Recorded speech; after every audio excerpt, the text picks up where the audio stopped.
a full house for the presentation. So thanks for your patience, and once again, stand by. We will start shortly.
Welcome, everybody, once again to this session, PeopleSoft Security Outside the Firewall. We will begin in 1 minute, 1 minute, just to give everybody a chance to join. Kavi, can you put this in presentation mode so we don't see, and then also close your email? No problem.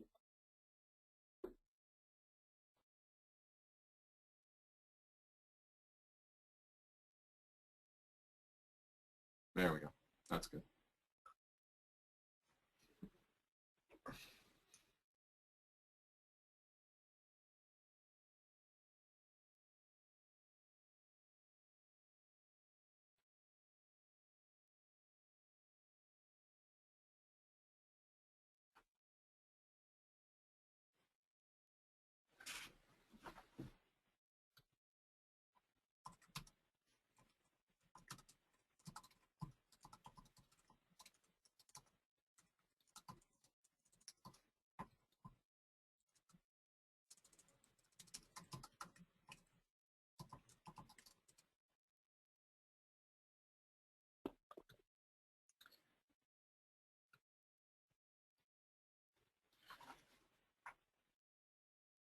Okay, let's begin. Once again, I'd like to welcome everybody to our Symphony Corporation presentation of PeopleSoft Security Outside the Firewall. And what I'm hoping you'll get from this presentation is some notion of what it means to secure your application and your self-service applications that you've already deployed or you may be thinking about deploying for general use outside the internet. So with that, let's move on to the first slide. Our agenda today is small. The idea here is to keep this as informational as possible and as quick as possible, and to give you folks an idea, an overview. And if you want more information, to reach out and contact us. Everybody that is attending is on mute. If there is an interest in a question, if you do have a question, please type it into the question window, and we will address those questions once we're done with the presentation. So first thing we're going to talk about, we'll give a quick introduction to the Symphony Corporation. I have Harry Mitlitsky on here as well, who will give you an overview of what Symphony is and what we have to offer. We'll talk about what the problem is around the security, which is not something that most people actually realize until they start looking into deploying outside. Then we'll talk about the solution and how that solution is deployed. So let's move along to the next slide. And Harry? Okay. Hi, everybody. This is Harry Mitlitsky, and I'll Harry, keep this very... Oh, I'm on mute. Sorry. Okay, I'll keep this very, very brief so that we can get to the meat of the presentation. And this webinar should only last about probably about 20 minutes at maximum, so you can plan accordingly.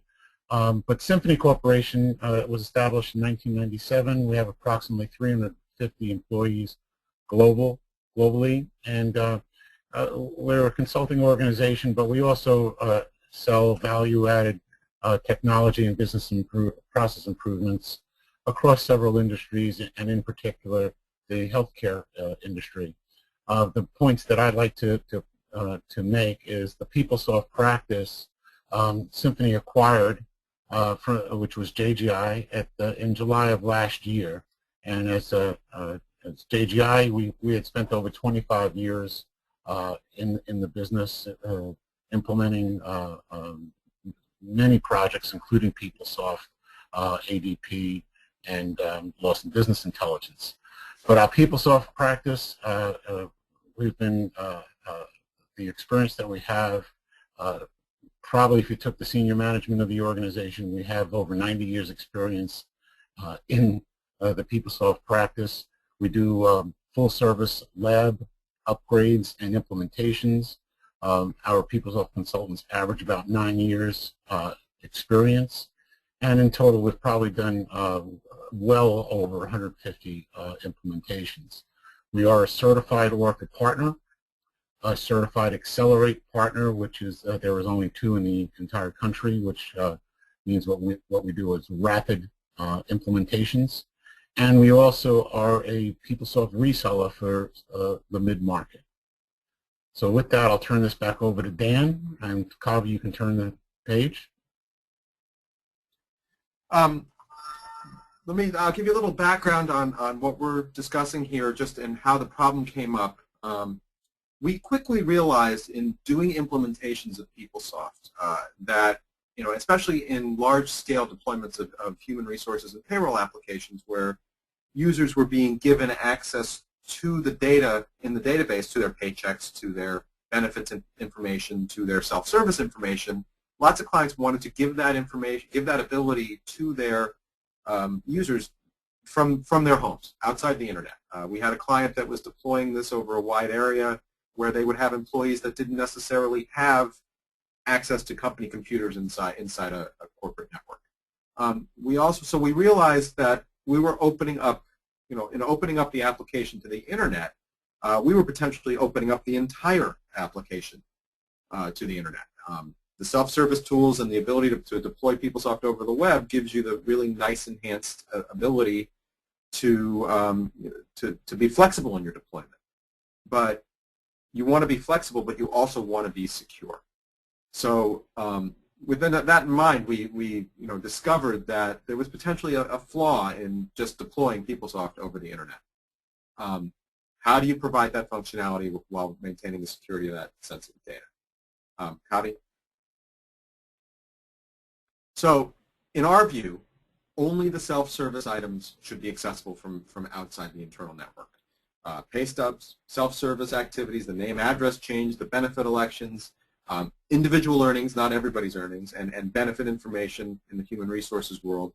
If you're in a financials world, it's likely that you're going to want to deploy the expense module or expense processing or expense reports outside of your firewall.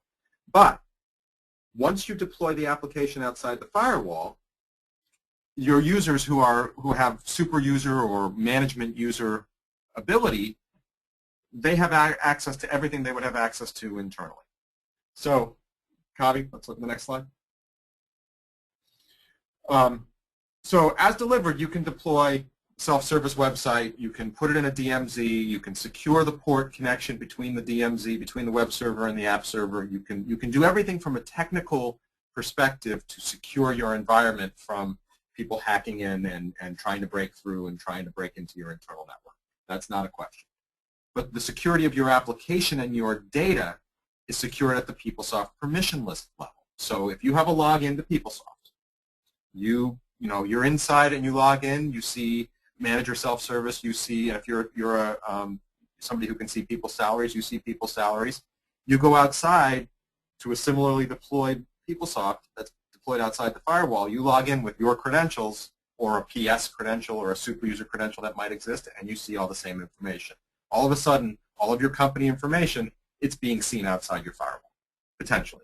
And for as good as PeopleSoft Security is internally in terms of permission list and roles and all that, it's still only being protected by a single user ID password inside and outside. If you're inside your network, you've got other levels of security. If you're outside your network, you don't. So theoretically, if you're deploying this for self-service and 800, got 1,000 people and 800 of them are just casual workers who all they can see are their paychecks anyway, they're fine. But the 200 people who are your managers and can see corporate data, well, you are potentially exposing your organization to issues and to an easier level of hacking than you necessarily would have been able to do otherwise. Next slide. So what are our alternatives to this situation, and what have we done in the past? Well, many organizations will only deploy PeopleSoft through a Citrix session.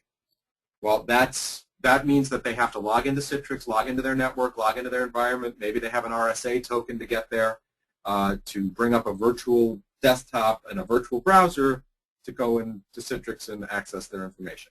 That is much more secure access. However, if you're just deploying now, what does this require? It requires a Citrix investment, requires client-level installs. It potentially requires, if you're providing desktop-level support to your users at their home location or at a Starbucks or something. Clearly, this would not work at a Starbucks because you wouldn't be able to.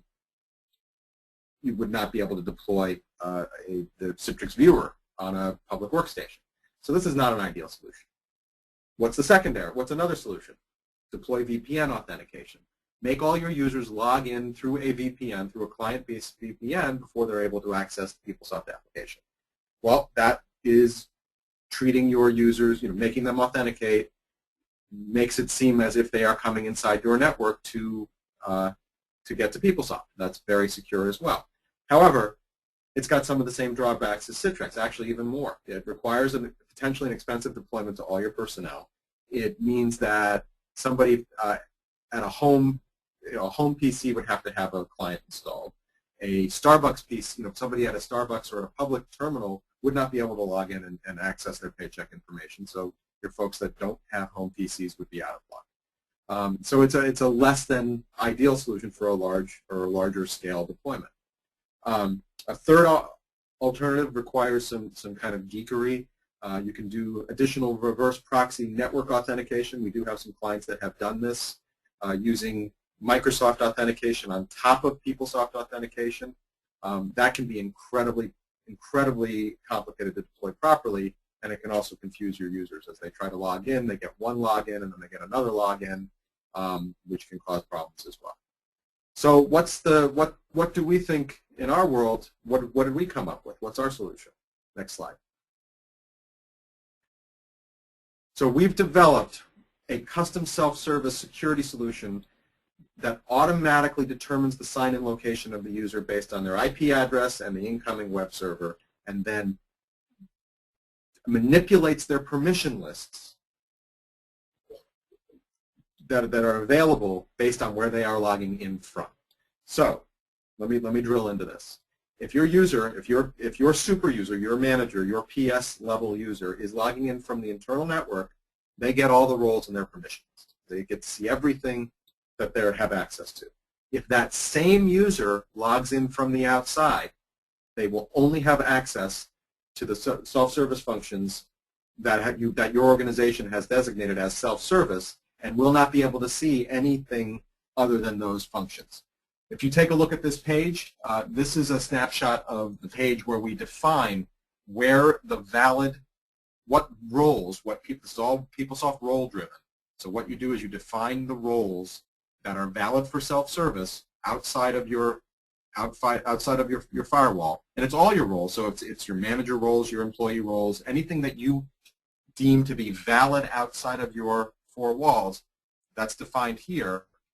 And if the user, when they log in, has one of these roles, if they log in from the outside, that's the only role. That or multiple of these roles are the only roles they see from the outside. Everything else is removed. Let's go to the next slide. So here's an internal, so I'm just going to show you kind of an example with pictures. Here's an internal server login page. Somebody logging in as PS. Next slide.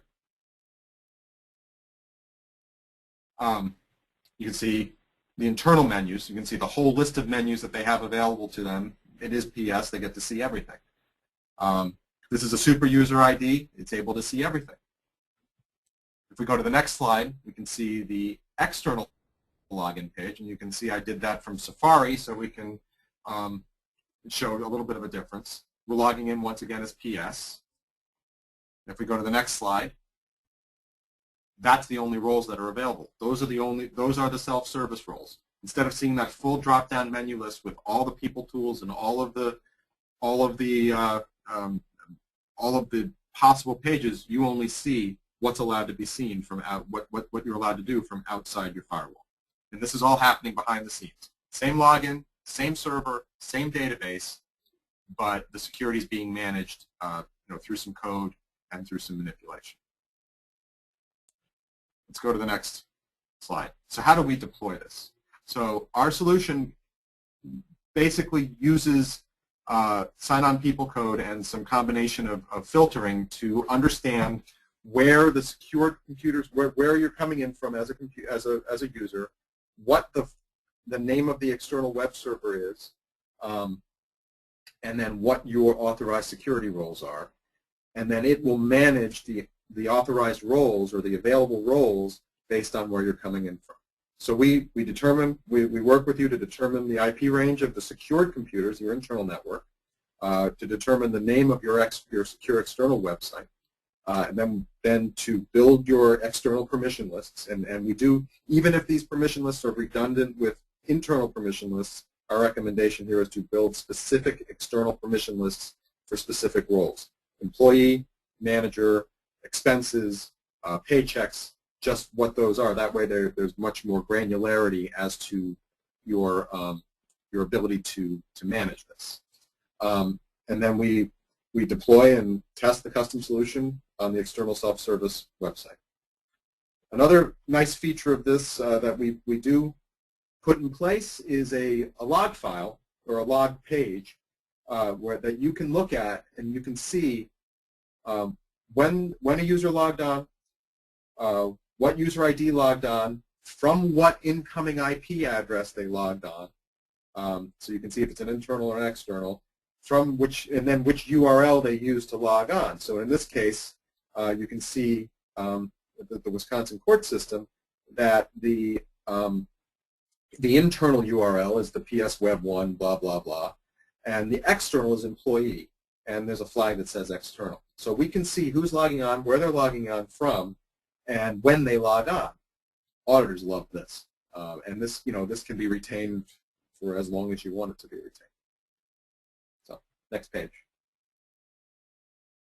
So this approach, it works. It's impossible. The whole nature of the way it's deployed, so if a user hacks your PS password from outside, PeopleSoft Security is still barring them from seeing anything except specific employee data. And in the case of PS, they wouldn't see anything. But it requires a careful creation of the permission lists and roles and the proper deployment of operator security, which is something we work with you on that. You've got to very, very specifically determine what your self-service functions are going to be, and make sure your permission lists and roles are put together to only allow the self-service function, and then those self-service functions are put on the authorized external use page.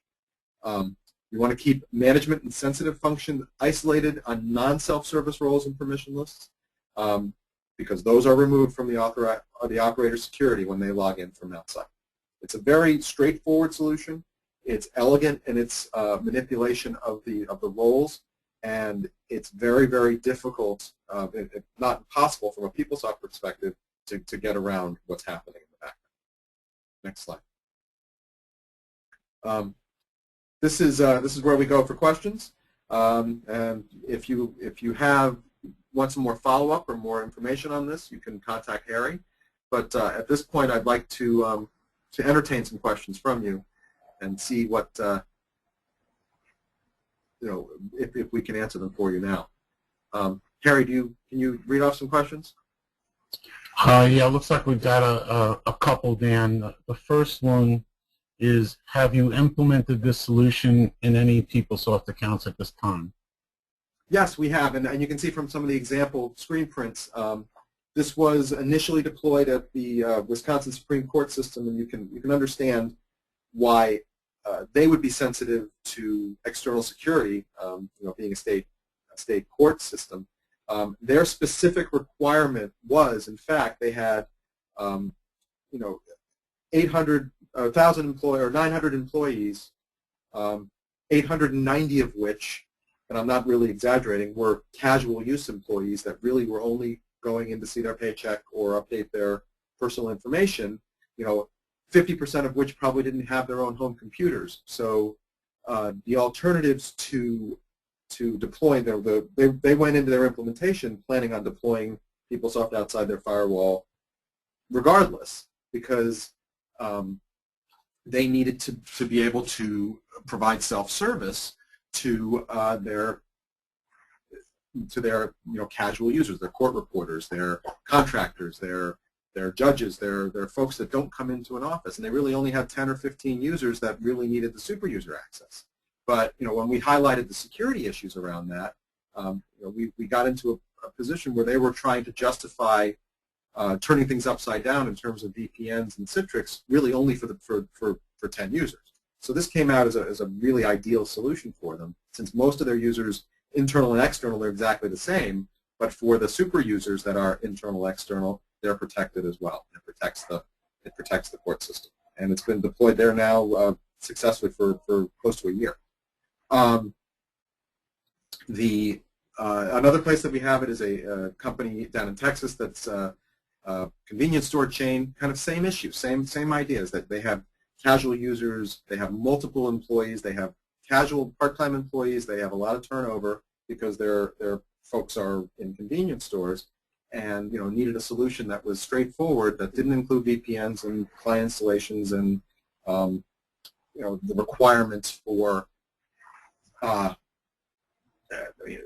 secure access for all of their users. So this is deployed there as well in a very kind of successful manner.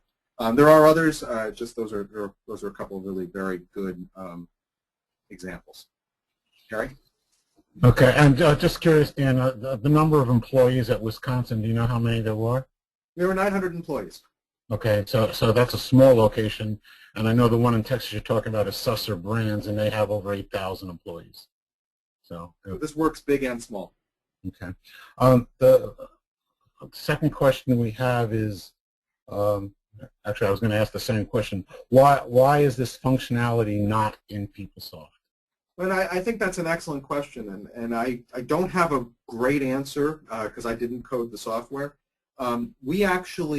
This functionality is delivered in PeopleSoft e-Business Suite. It's almost exactly the way we deployed it in PeopleSoft. That's how we came up with kind of the structure around how we wanted this to look. In PeopleSoft, in Oracle e-Business Suite, you can designate roles as external roles, and the external app's web server only responds to those roles. PeopleSoft does deploy outside of the firewall pieces of the application that work just fine. For example, recruiting. Recruiting is done in a manner in which it's deployed as almost a sub-site of the application itself. So when you go into a recruiting link, you don't get a PeopleSoft sign-on page. You go straight to the recruiting pages through a secure login through the web profile, and then you log in again, and it's its own site. And that's how they've done it with recruiting. That's how they do it with credit card, with billing and credit card processing. Those of you who have a Kohl's credit card, if you log into your Kohl's credit card site, that's PeopleSoft. But that's PeopleSoft being done in sort of, like I said, it's kind of a sub-site, a subset of the actual site, and there's no access to a real login page. They haven't done this for self-service, for employee self-service at all. They just assume the username and password, which is why we felt the need to develop this solution on top of it. Dan, that's all the messages that, all the questions that I have. I see there are a couple more here in the box. Another question: what's the total time frame to deploy the solution? We can have this deployed depending on your infrastructure and your availability and ability to manipulate, to define and test the permission lists. This can be deployed in less than a month. And then a follow-up question: do you think the solution is required even if we have completed penetration testing on our environment? It depends on what that means in terms of penetration testing. Penetration testing, as far as I understand, from a technical perspective, and as I'm an infrastructure person, I run a data center, that has to do with technical attacks. That has to do with, can I get into your network through your website? Can I manipulate through and get between your DMZ and your internal network through your firewall? Can I hack through and open up ports? That's not what we're talking about here. What we're talking about here is application and data security. You can have the most secure DMZ and multiple firewalls and multiple blocked ports or blocked access that will keep anybody from hacking through technically. If they can get your user ID and password to PeopleSoft, they have access to your data, and they can do bad things to your environment. So we think that this supplements any kind of additional technical perimeter protection that you may create. I still think you need that as well. So, okay, thank you all very much for your attention. I told you we'd be 25 minutes. We're about 25 minutes. That's good. Because we like to keep these things, non-intrusive on your day. When you have more questions and want some follow-up, there's Harry's number on the board, and we would be happy to give you kind of a detailed approach specific to your environment and help you secure your data. Thanks again. Take care, everybody.